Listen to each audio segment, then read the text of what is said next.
Hello everyone, welcome back to my mini blog. সবাই কেমন আছো? আই হোপ সবাই খুব ভালো আছো। আমি কিন্তু বেশ আছি।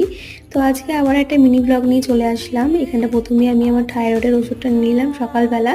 তারপর এখানে মামামের কর্নফ্লেক্সটা ভিজিয়ে রাখলাম। আর এদিকে বাবা আজকে নিয়ে এসেছিল বড় বড় গলদা চিংড়ি।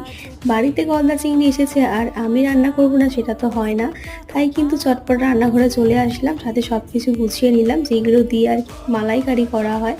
গলদা চিংড়ি মানেই কিন্তু মালাইকারি। আর এই মালাইকারি রেসিপি কিন্তু আমার চ্যানেলে অলমোস্ট আপলোড করাই আছে, যারা চাও দেখতে অবশ্যই চেক আউট করে নিও। তো মালাইকারি করবো, দুধ দেবো না সেটা তো হয় না, তাই আমার কাছে ছিল না কোকোনাট মিল্ক, এমনি মাদার ডেয়ারি দুধ দিয়ে কিন্তু আজকে মালাইকারিটা আমি করলাম। আর আমার মতন কে কে মালাইকারি লাভার আছে ঝটপট কমেন্টে জানিয়ে ফেলো। তো চলো, আজকের মালাইকারি কিন্তু অলমোস্ট আমার ডান। গন্ধটা যা আসছিল না যে তোমাদের কি বলবো। কে কে খাবে ঝটপট কমেন্টে জানিয়ে ফেলো। তো চলো, আজকের ভিডিওটা এখানেই শেষ করলাম। কেমন লাগবে তোমাদের অবশ্যই জানিও। টাটা, দেখা হচ্ছে নেক্সট ব্লগ।